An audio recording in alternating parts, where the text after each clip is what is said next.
canlı və cansız bütün məxluqlar, canlı və cansız məxluqdular. Onları yaradan isə kimdir? Xaliqdir.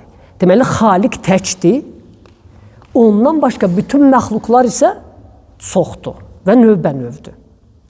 Və həmən bu məxluqların içində ən şərəflisi, ən dəyərlisi, ən hörmətlisi kimdir? Muhammed sallallahu aleyhi ve sellem. Mütləq olaraq. Təsəvvür edin, bu məxluqatın içində ən şərəflisi, ən dəyərlisi, ən hörmətlisi Muhammed sallallahu aleyhi ve sellem. Və bu şərəfli məxluqun da ən şərəfli məqamı qulluq məqamıdır. Allaha qul olma məqamıdır. Təsəvvür et, belə olduğu halda bu şərəfli məxluqdan sən qul məqamında saxladınsa, yaxşı, qulluq edilmə, qarşısında təzim edilmə, kiçilmə kimə qaldı? Yalnız Allaha.